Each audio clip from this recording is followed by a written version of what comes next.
පෙන්වන්න යන්නේ මම ගෙදර හදාගත්ත ඇපල් පැල වගේක් දැන් මේ පොත්වලට දාන්න යන්නේ.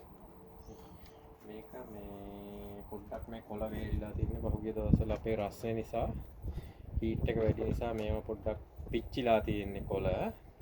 ඒ නිසා ඔන්න දැන් මම මේක පැලෙන් පැලේ අරගෙන මේක හොඳට පැලවිලා තියෙන්නේ මේ බලන්න.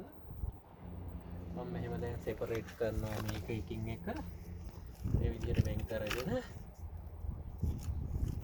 ඒක දාලා මෙන්න මේ පස් එක තමයි මම යූස් කරන්නේ මේක ගන්න පුළුවන් බලින්ස් වෙයා හවුස් එකෙන්. ඒකට ෆර්ටිලයිසර් මික්ස් කරලා තියෙන්නේ මේ විදිහට මේක පැලේ හරියට සෙන්ටර් එකට මැද්දට තියලා පොට් එකට මෙහෙම පස් ටික දානවා.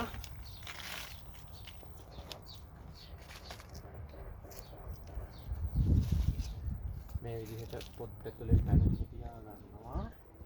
ඊට පස්සේ මේ විදිහට පස් ටික දානවා.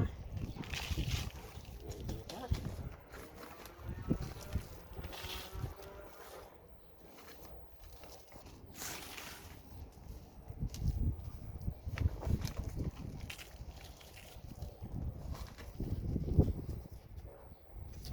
පස් දැම්මා පොට්ටොලට.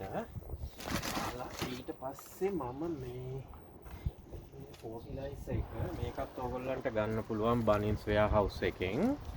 මේකෙන් එහෙම දානවා ඇට කීපයක් මේ විදිහට වටේට මේකට හොඳට නයිට්‍රජන් එහෙම තියෙනවා මේ ෆර්ටිලයිසර් එකේ ගහගෙන ගන්න ඕන නයිට්‍රජන් ප්‍රමාණය.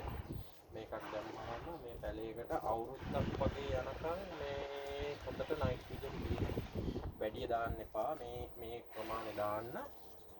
නැත්තම් එහෙම පැලේ මැරෙනවා ගොඩක් වැඩි වුණොත්. එහෙනම් යාළුවනේ ඔයගොල්ලන්ටත් මේ වීඩියෝ එක ප්‍රයෝජනවත් වුණා නම් මට මේ ලයික් එකක් දාගෙන යන්න. Thank you.